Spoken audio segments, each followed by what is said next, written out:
promised, here's my long-awaited interview with Christian songwriter and Nashville recording artist Terrance McCoy. One of the things that you'll immediately notice about Terrance in his interview is how open and honest he is, which as you hear his story, you'll find out that that's not at all what he used to be. In fact, he worked really hard to hide who he was. He worked really hard to hide his addictions and all the issues that he struggled with, even while he was a worship leader at a church every Sunday. But now, as you'll hear Terrance say himself, what he fought so hard to hide, now he can't wait to share, which is why he named his latest album Transparency. It's very hard to listen to Terrance's story and not see the unconditional and the raw and the overwhelming love of Jesus Christ towards a broken humanity. And honestly, it's very hard to hear his story and not see ourselves in it as well. One of the main takeaways from talking with Terrance was this idea he kept bringing up of inviting Jesus into our filth, inviting him into our sin, into the addiction, into the idols that hold us and chain us. Because as we invite him into those issues, without hiding it from him, it's really the only way that we can see the sin for what it is, next to the beauty of who Jesus is and the love that he offers to us. It's so profound, and I know that this interview is going to challenge you, and it's also going to put you in awe of the redemptive love of Jesus Christ. Here is Terrance McCoy. We trust you, we praise you, be glorified in this time. Take it over and use it. In Jesus' name we pray. Amen. Amen. We've been getting to know each other, Terrance, for a couple months now. And since we met back in Nashville, through that time, I've really started connecting with you. I call you a friend now, and that means a lot to me. And I connect with your message very strongly as well. I love how God is using you, using your story of redemption, and your story with you and your new wife. You just had an 1-year anniversary with Lisa. You guys moved out recently from Texas, and now you're living in Nashville.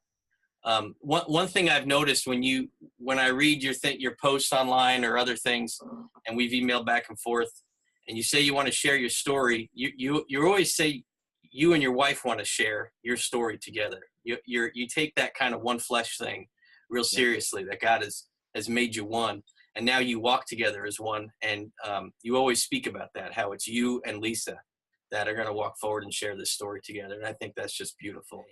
God has really started to release you in this area of your life, in music and songwriting. It's been a desire of yours for a long time.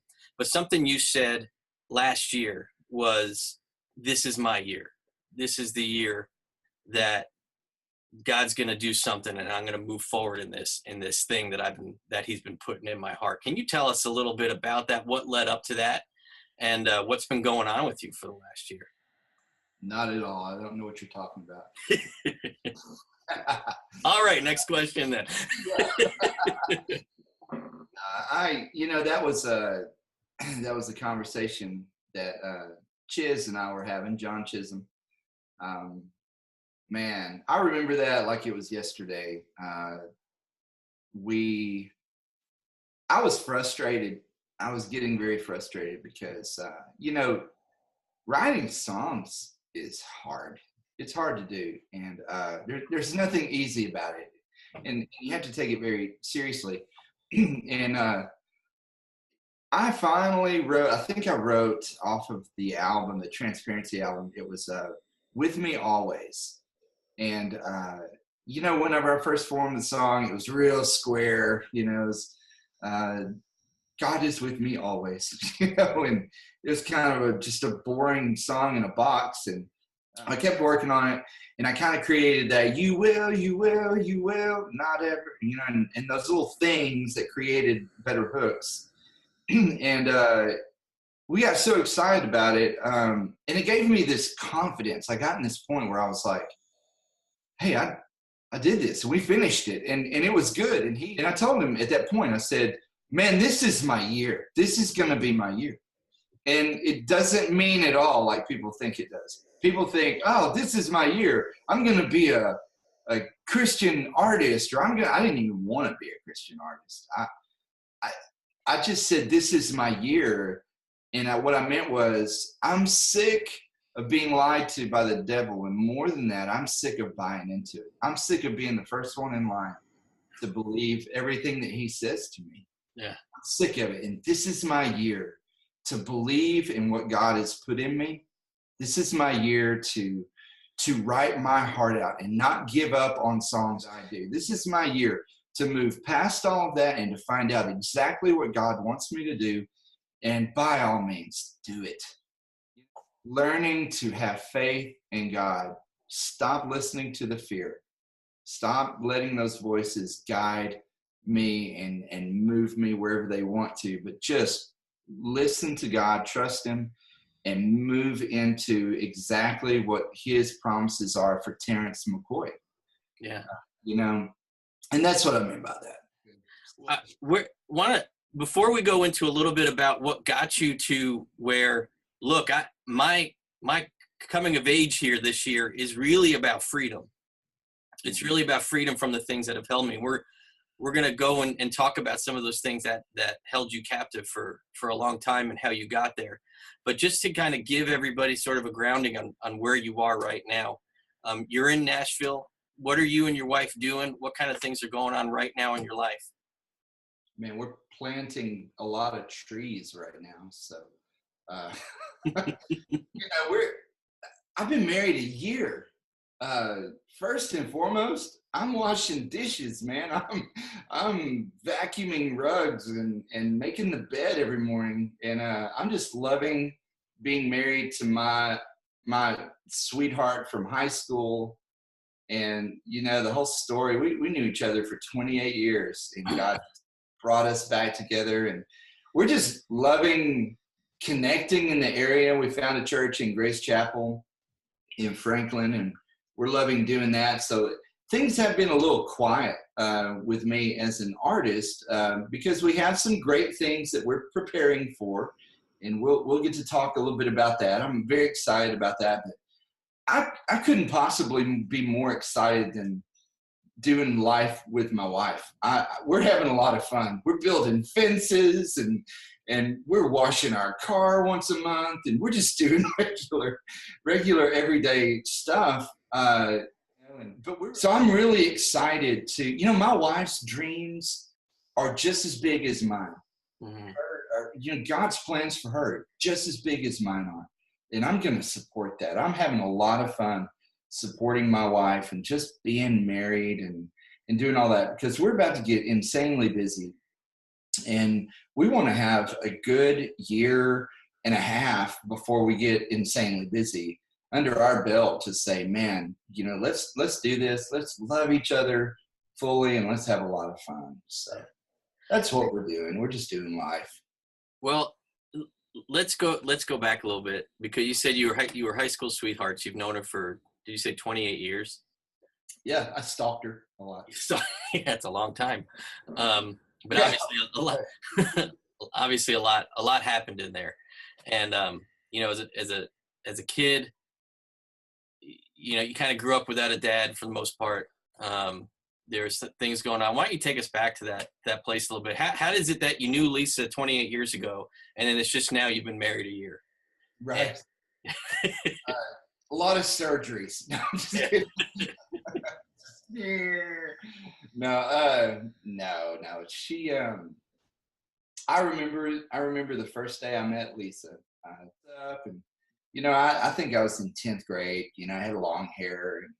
My grandfather was like, "You're gonna sing. You're gonna impress everybody," or whatever. And I go in there, and as soon as I get up there and start singing, my grandma starts playing in the garden. I look out and I see these two huge eyes just peering through the audience, and it was Lisa. And she was beside a boy, though, that had his arm around her, and I didn't like that. So, man, I'll never forget the first time. So I met her after church, and I was just like, who is this girl, man? Who in the world? So we became friends. We started going to that church. She dumped that guy, thank God. And we started kind of dating a little bit, not much. I mean, I lived 45 minutes away. And I was young, so, junior. So, but, I started quickly realizing that I really loved her. I really cared a lot about her. I had never done that before with anybody. I didn't know how to love somebody. But I knew how to love things because my addiction was pornography and sex. And I knew how to love and serve that. I served that. That was my true God, Yeah. because that's the one I really gave my life to. That's the one I really served. And I knew I was going to hurt her. So I went ahead and hurt her, and I rejected her. And she was so soft-spoken, but I heard her say very softly, "I love you." And I sat there a second, and I laughed. I just started laughing. I didn't know what to do with that. And I didn't know what to do with that. So I laughed, and I wrote it off as, what a silly girl. And, deep down, there was a little part of me, deep down, that was screaming, "I love you too." But that was a tiny, tiny part of me. And he was fighting to get out, but it wasn't time. So I rejected her. She got married later. I jokingly, whenever I want to present this story in a joking manner, I say, when you have a great pie, don't leave it out on the windowsill. Because another dude was like, that's a great pie. I'm going to take that pie. And this dude came along. He was a friend of mine and swept her off her feet. They had a couple of kids, and I know this is kind of starting in the middle of it and going through, but instead of talking where my addiction started from, but I was married 3 times and divorced 3 times. And I'm not proud of that. Why would I be proud of that? But I was a mess. I was a wreck. I was destroying my life. And 10 years ago, she was married, had Kaylee and Emily, and they had a head-on collision. They were going to church. Her husband was a pastor, Shane. And there was a guy that was in the military. He was late for work. He was going to get in massive trouble being late. I'm not justifying it for him, but he was going 103 miles an hour over a hill. And they were in a tiny little car. Shane and Kaylee were on the left side. Lisa and Emily were on the right side. And he ran right over Shane and Kaylee, killing Shane, eventually, but killing Kaylee immediately. And Lisa saw it all.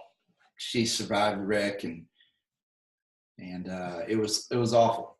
It was awful. And I remember going to the hospital when I heard that it had happened, and she thought everyone was gone, but she didn't realize that Emily was alive. Emily had survived. And Emily's right above me right now in the upstairs room, probably playing video games. But Emily was 4. They flew her to Dallas. She got back and found out there was something not quite right with her, and she had developed Asperger's from the wreck. I didn't know you could do that, but you can. So anyway, to get to the point, I went through my whole mess. I on my side of things, I had become homeless. I lived in everything from a car to the grass, the street, benches, other people's homes, couches. And finally I broke down, and I'd had enough, and I couldn't stand it. And I went to my grandmother's house very reluctantly. My grandmother and grandfather raised me. My grandfather passed away in 2000. It wasn't long after I was living with my grandmother for a little while that we found out just a few years ago that she had a friend that had died. And I had no idea what God was about to do, but I drove her down there, and it was Lisa's grandmother that had died. good friend of my grandmother's. And I go down there and I'm like, whoa, there's Lisa. And it's totally different now. After all this time, after like 10 years from her wreck and all my mistakes and all my things, I was finding freedom out of this addiction, and things were changing tremendously for me. It's like a curtain just came up. Like the timing, a curtain just came up, and I looked at Lisa in a totally different light. And man, I looked at her and I knew. I was like, I still love this woman. I love her. The girl I saw before is now the woman in front of me, and I loved her. And we started dating. And I drove from Jacksonville there all the time, and you know, it was just crazy. You know, one thing my wife and I pray all the time is God surprise us. That's our everyday prayer. We love to pray that prayer. And he has just taken our hearts and our very hard stories and just took off. And I can't explain it any other way than that. He has done things that have blown my mind. It's really something to hear. And you know, you look at I've become a huge fan of your wife's posts online. Yeah, me too. Lisa Ann McCoy. Yeah, Lisa Ann McCoy. There you go. There you go, guys. You gotta sign up for that. Me too. We only saying that because everything she puts out there is from a place that you know is so deep. Yeah. That she's been able to get in touch with things so deep inside because she's taken the time and the suffering to go there and to understand it. And I love what you said. It's just share it with me. Don't try to reconcile it all in your head. You know, the Lord reconciles things. He works things out his way. Just share it with me. And really that's, you know, we were talking earlier, and that was just this idea of like, Lord, come into this mess. Yeah. Be in this mess. Right. I don't even necessarily need you to make it all go away right now. Just be in it with me. And when you look at who we are, you were talking about prayer is plan A. Well, the church is plan A too. And being there with each other and just being there to share in the suffering, to share in the pain, accept it for what it is and trust that God's doing something good in it. And your life really, and especially where you are now, he's releasing you to paint that picture for everybody to see. Right. And I just love it. Yeah. Yeah, I do too. It's, I'm very thankful. Yeah. Very, very thankful. So. Well, during that time you had said you had 3 marriages that were you went through and failed through this time for you, and the addiction, the pornography addiction. And I know it's not easy. I know that, but you know, the Lord is redeeming everything, and you are walking straight forward into what he wants you to do and to be a light and to be able to share that story in a way that's very redemptive. And so while Lisa was going through all the pain that she was going through, you were going through your pain. You were going through the self-destruction. You were going through walking on the enemy's leash for a long, long time. And I think most of us, if not everybody, to some level understands that leash, understands that chain. Yeah. Tell us a little bit about that. Well, I don't even know where to begin. It got so bad. You know, I want people to understand just what kind of ridiculous position I was in because of this sin. I was so desperate for, I couldn't have a normal job because I would skip so many days just staying home looking at things I shouldn't look at. This is really out to destroy us. Satan is using this, hoping that we die, you know, hoping that we just give up. And by that being said, my 3rd divorce, remember one day I was seeing stars. I mean, just like crazy. And I called a friend of mine from my church, and he said, you may be having some high blood pressure. You need to go get your blood pressure read. And I had it read, and my blood pressure, I went into a fire department and walked in there, and the guys read my blood pressure. My blood pressure was, I should have been having a massive stroke. Wow. My blood pressure was so high. It was almost doubled on both numbers. It was insanely high. Wow. And he said, I want you to get in the ambulance right now.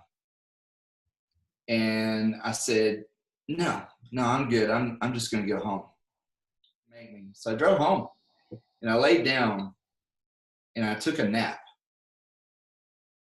And I believed with all my heart that I was not going to wake up from that nap. I thought I was going to die of a stroke. And I was at a point in my life where I was okay with that. I was okay with that. And I ended up going to the doctor and getting high blood pressure medicine. I just remember it wasn't long. I was asked to leave the house. Here I am starting over again. And this is how I ended up homeless. Is you just can't start over and start over and start over and lose everything and start over and lose everything and start over and expect just to keep bouncing back the way you did before. I lost the house. I sold all the furniture. I didn't have anything. I had everything that I had we could put in the truck, of which was late on payments by about 6 months. Money that bad. I was in a really bad place. And you're like, that had to do with porn? Yeah. Yeah, it had everything to do. You know, everything that I suffered through was because of an addiction. It was all because of it. I remember going in counseling and she was like, well, what's the problem? I said, I'm addicted to porn. That's what the problem is. That is what the problem is. You want to get down to it. I mean, I'm suffering from an addiction to pornography, and I need to relearn how to think. I'm living in fear of failure, fear of whatever. You know, I know exactly what it is. I just need help. And it was really sad. Really sad. How does, and this brings up questions. It brings, I'm sure it brings up questions to the folks listening. And it's like, if someone were to ask you, look, how does a Christian, because you were saved at a younger age, you were going through church, you were all that stuff, and you're convinced. I mean, you were a born again believer, you were a child of God, yet you were suffering through something for years that was completely conflicting with that belief living out in you. Right. And so, if someone were to say, look, how could you be a Christian and suffer so long through addiction to pornography, something so contrary to what we'd all see as the right Christian life and living a life of Christ, which it is. It's completely conflicting with it. But how would you respond to that if someone were to bring that up to you and say, how could you even have been a Christian, having wrestled with this for so long? Yeah. Well, I was torn into pieces. I was heavily convicted every time I looked at this stuff. It's not like I looked at it and said, this isn't wrong. I'm a guy and men have needs. And I mean, I could have done all that stuff. And I hear that stuff all the time. And it makes me kind of go, are you sure you know Christ if you're so okay with this? Because I was never okay with this. If I can just go ahead and tell a story from I'll go through.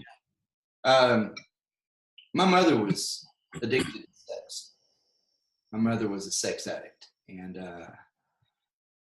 she didn't raise us. My mother, I had an older brother and an older sister, and then there's me, and there's three of us. We were all raised by my grandparents. My mother, when she was pregnant with me, she tried to abort me. She walked into an abortion clinic. The machine broke. They told her to come back. She decided not to come back. She ended up having me, trying to raise me, but quickly lost me. My dad was robbing places. He couldn't keep work on the pier. He would work on the piers and stuff. Couldn't keep work, and so he would rob places. He ended up going to prison because he shot a man, nearly killed him, and he went to prison for 30 years.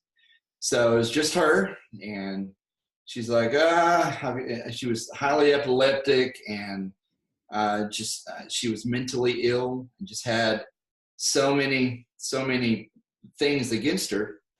And then she was addicted to sex. My mother made a decision with somebody in our family that was devastating. And that individual reacted with me. And this sexual damage just continued as a kid.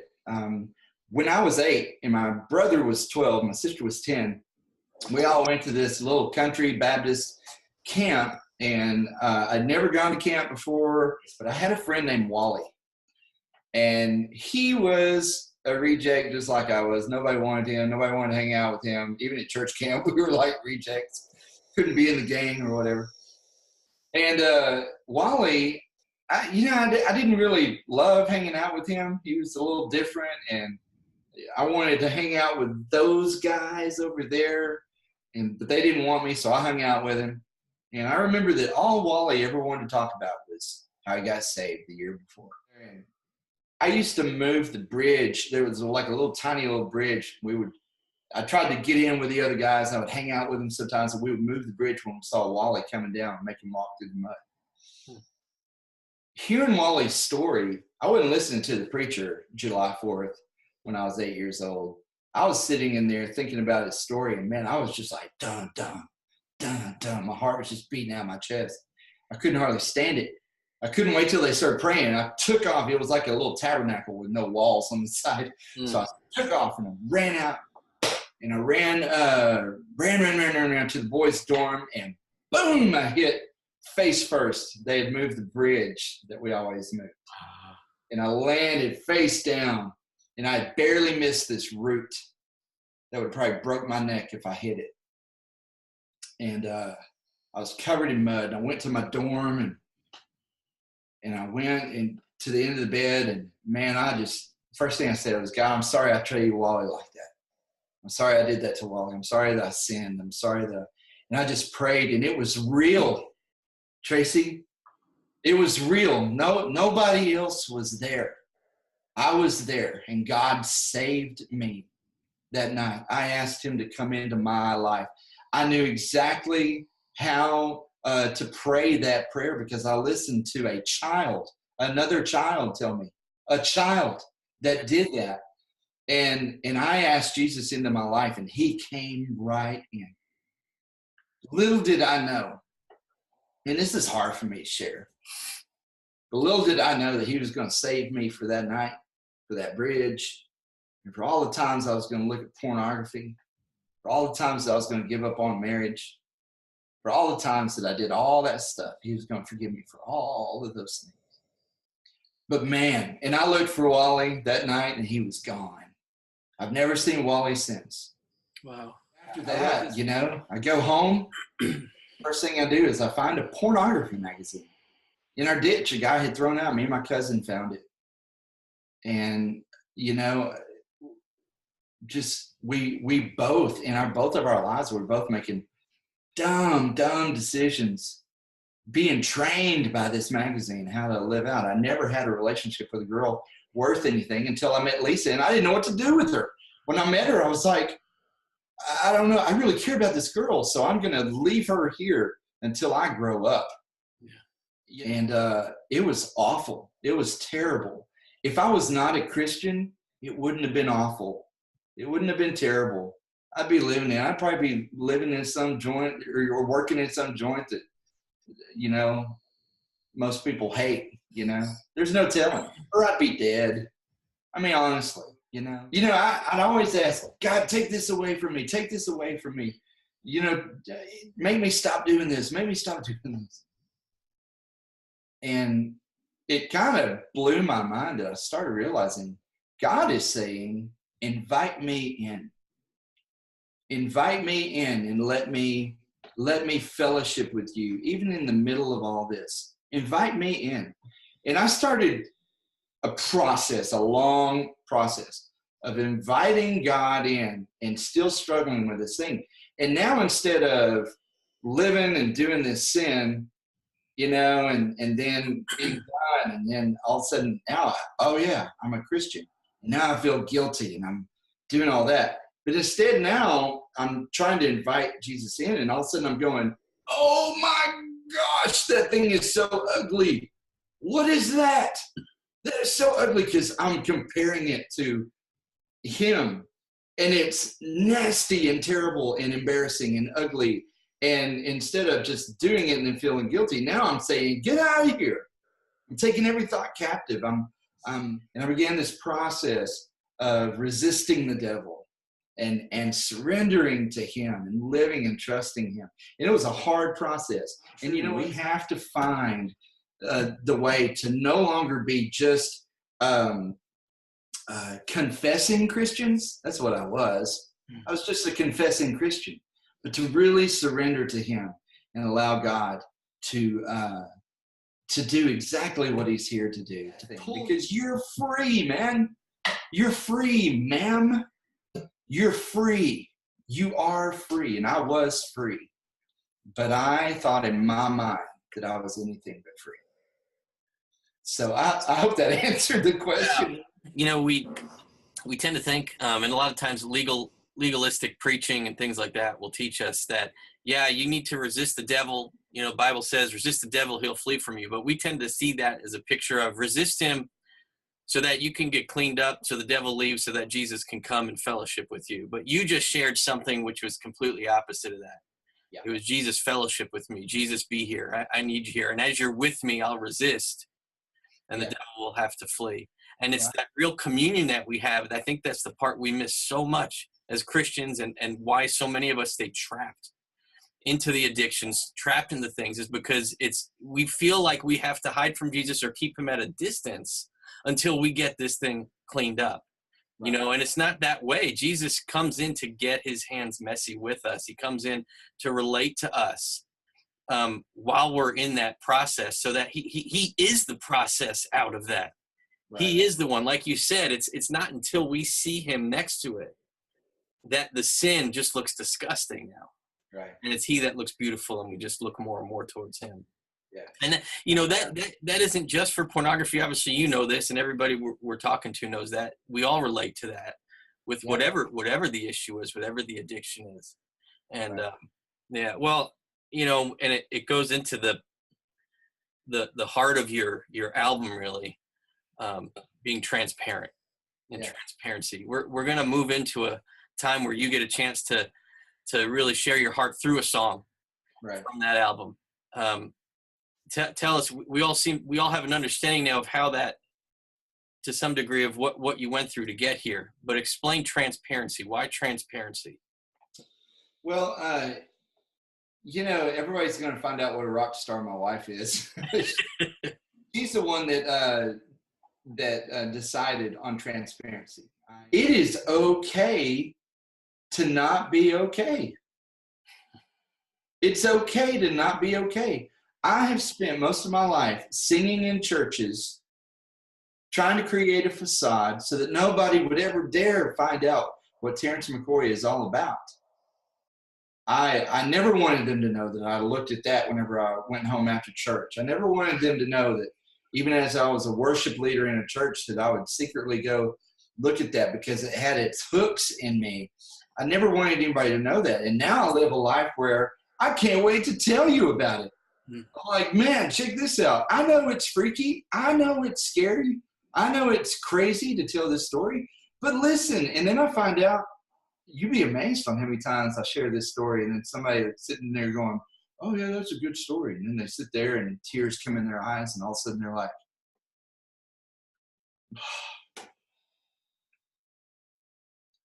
man, I really been wanting to tell somebody this. Because it's okay to not be okay. It's okay to be transparent. It's okay to share your story. Who wants to live in that, like that? Who wants to live in that besides Satan? Mm. Who else wants to live that way? I do not want to live that way. I do not want you to live that way. I refuse to meet people and just leave it unsaid. I'm going to say it. There is power and life change and beauty. Beauty always rises. Beauty is in transparency. We must, man. We must. What song are you going to sing for us, Terrance? I don't really have a whole lot to say after that. Just Yeah, I'm gonna sing beauty always rises. There's the name of a song there. Yeah, well, that's a song that my wife and I are working on right now. Beauty Always Rises. We've been working on it for a year and a half now. So it's a really hard, when you lose your daughter in a wreck and go through that, to realize that beauty always rises, to realize that a flower is going to grow in the midst of this, to realize that out of 3 marriages and 3 divorces, that a flower is going to somehow grow out of that. To realize that even though there's a storm and it's cloudy as all get out and dark outside, that there is sun shining somewhere, because the sun always rises. It always does. You may not see it, but it is there. Yeah. Beauty Always Rises is mine, y'all. We've got that title. But yeah, so this is Dwell. We had just been married. My wife and I, we were living in Texas. We were trying to sell the house. It was going to be a very hard sell for us. And we were already immediately, as soon as we got married, in this stressful, frustrating situation. I had a bad night with her, and I woke up the next morning, and I was terrified, to be honest with you. I was terrified. I prayed to God. I was like, God, not Lisa. This is why I rejected her in the first place. I didn't want to hurt her. I don't want to. I'm different, right? I'm different. You've done these great things in me. What am I doing wrong? And I was moving these books off of this table, wasn't really thinking about it, and just words started showing up, Dwell. And I mean, just like that, I just started singing, I just want you to dwell in me. And I really was just praying that. I was already, before I sang it, I said, God, I just want you to do that. I just want you to dwell in me. I mean, God, I really want you to dwell in me. Not in the back of my heart, but in the front. I need you, Spirit, to lead my life. I just want you to dwell. And I wanted to write that song exactly the way I said it. So that's why I say, I just want you to dwell in me. It's the way I prayed it. So this song is called Dwell. So, yeah.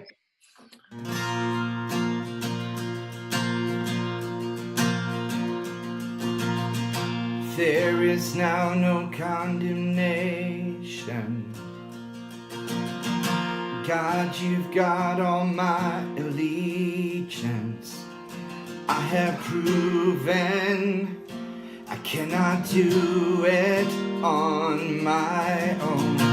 There is power in your presence. When you walk in, I am breathless. You take over, and I am overwhelmed with who you are.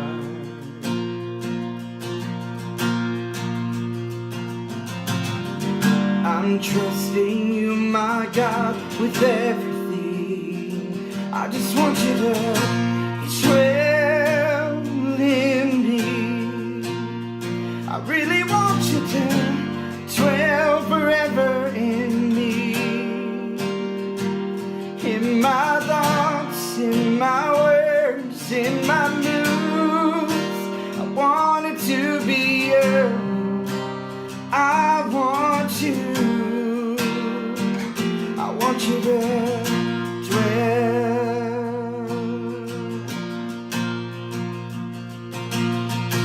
When you lead me in tomorrow, if we dance or endure sorrow, I am trusting all of your ways every single day.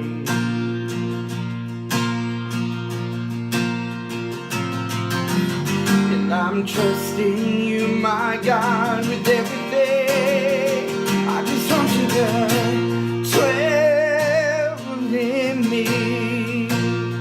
I really want you to dwell forever in me. In my thoughts, in my words, in my moods, I want it to be you.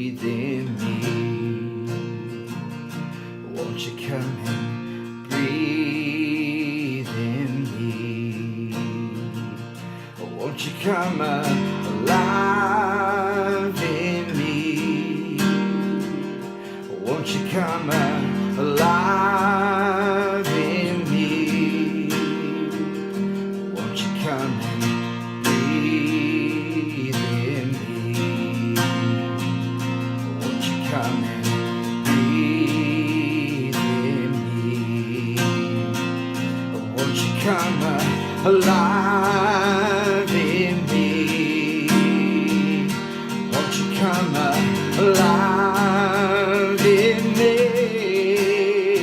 I just want you to dwell in me. I really want you to dwell forever in me. In my thoughts, in my words, in my moods, I just want you to dwell in me. I really want you to dwell forever in me. In my thoughts, in my words, in my moods, I wanted to be you. I want you. I want you to dwell in me. I really want you to dwell forever in me.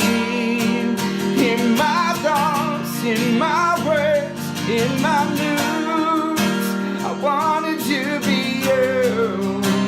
I want you to dwell. Spirit, come and dwell. Spirit, come and dwell. Oh, I really want you to dwell.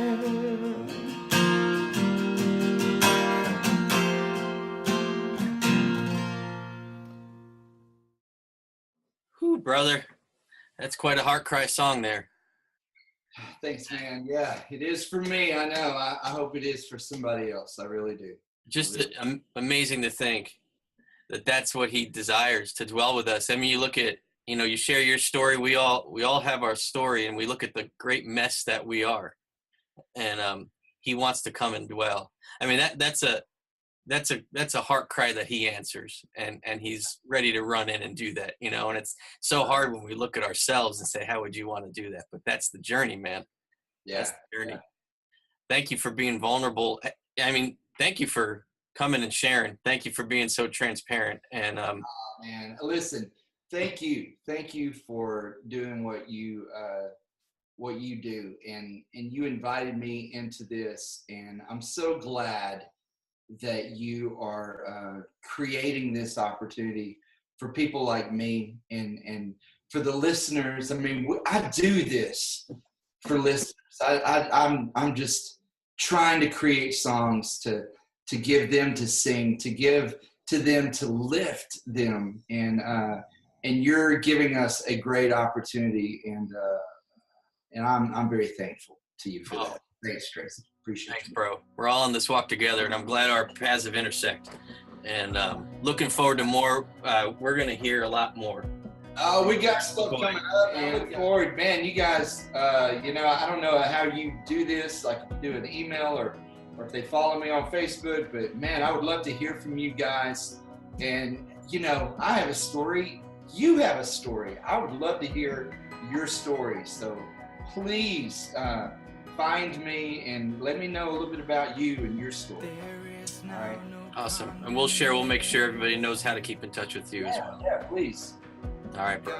Thanks. God, all my allegiance, I have proven I cannot do it on my own. There is power in your prayer.